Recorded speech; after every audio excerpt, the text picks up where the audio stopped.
So hello there. So today we're going to make this slipper. We're going to make the other one. So yeah, great for travelling. You know, yeah, great for surprise guests. Lovely. If you've got some really funky fabric, then that's great too. So I'm just drawing around the outside, and I've given myself quite a large seam allowance, and we'll use that as our template. Now I just want to show you literally how much fabric we're going to need. So this is a piece of A4 writing paper, and it literally comes down all the way down to there. So it's quite amazing how much you'll need. Now I'm using PVC, fake leather. I quite like it, but you can use whatever you like. But the nice thing about these three fabrics is they don't fray, so I can literally just use them. So that's the sort of shape we're looking for. The one I did to do that one, I've got my leather on which I line up against the table so that I've lined it up at the edge. And then I've got a little bit more just for my fur. So let's get rid of those. Gonna need that. So this is what I'm using for the base. Now it's table protector. You'd put it under your table, it's thermal. So, you know, if people stand cups of hot coffee on there, then it's it doesn't stain the wood or anything. Now I did this off screen because I really didn't want to have two left slippers. You know that expression, two left feet?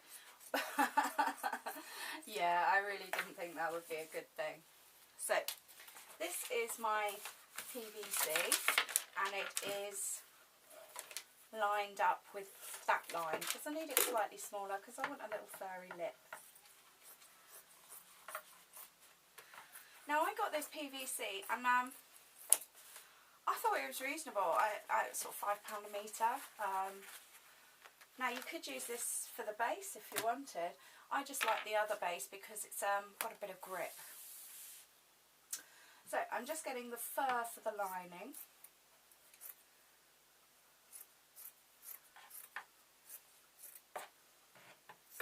Now I was thinking, you know, if you have trouble getting these things, do you remember odoritors? Well, I suppose you could just use one of those, you know, it doesn't have to be the branded ones. It just needs to be quite firm. And all I can think about is when I'm doing this is, oh, I wish I had some of that Chinese sort of silk, you know, because that would probably make more sense than what I'm doing at the minute. And some little silk slippers just to travel with. Okay, so that's my fur. I know I didn't cut on the table, but I think you'll get better lines if you do. So do as I say, not as I do, because I'm just naughty. Alright, got the sewing machine set up. I find all three of these fabrics quite easy to sew, but I do find that the fake fur, the fabric fur, does sort of get pushed by it. So you do have to keep an eye on it. Now what I'm doing is I'm sewing the two tops together. So it's the right side of the fabric to the right side of the fabric.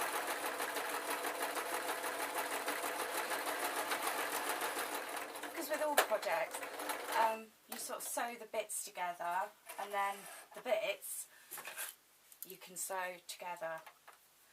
So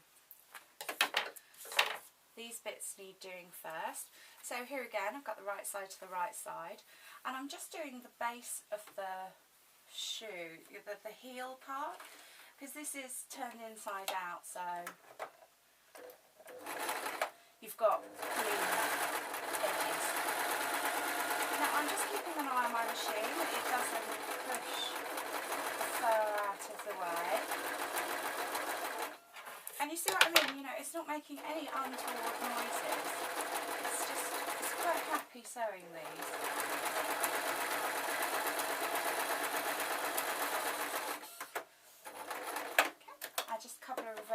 stitches, keep it all in place.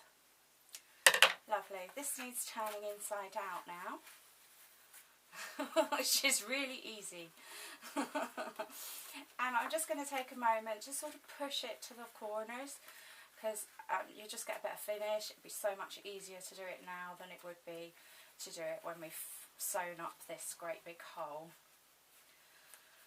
So that's that. So all I need to do now is I need to sew these together. So that's that done. And I want the seam on the inside. But what I don't want is to push this down too much.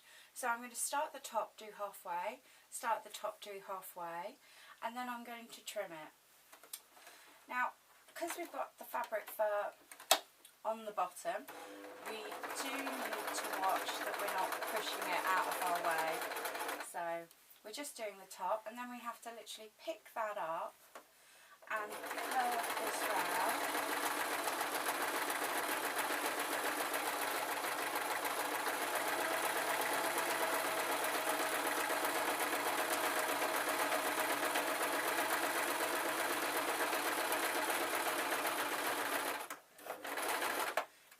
I sew fabric fur,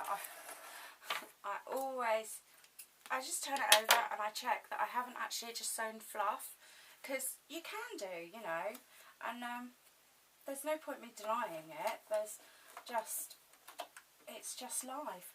So it's back at the top now, and I'm making sure that I've got all my bits of fabric in, and I am literally sewing around, and I am going, you know, it doesn't match up very well. I'm making sure that I pick up this bit so that, sorry, it's me leaning on the pedal, it's not the machine complaining. So there we are.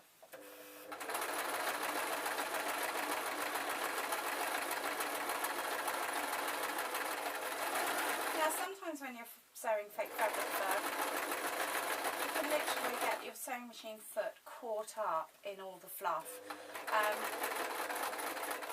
and there's no two ways about it. You have to stop and you have to sort it out. I've been quite lucky there. So this does all need trimming, and I can see the stitches on this side.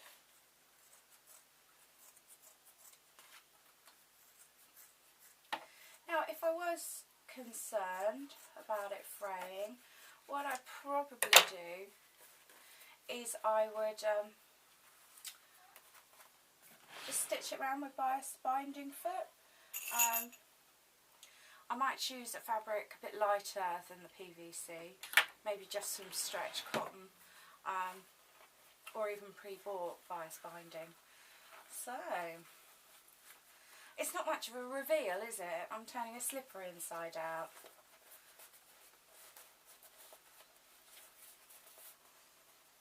There we are. Oh. So, we have a matching pair of slippers. Great for travelling or just emergency guests. That happens sometimes here. And even if they just come round for a dog walk and then they get their shoes all wet, which never happens. Okay, well, it's always been a pleasure. Hope you've enjoyed the video, and I hope to see you again soon.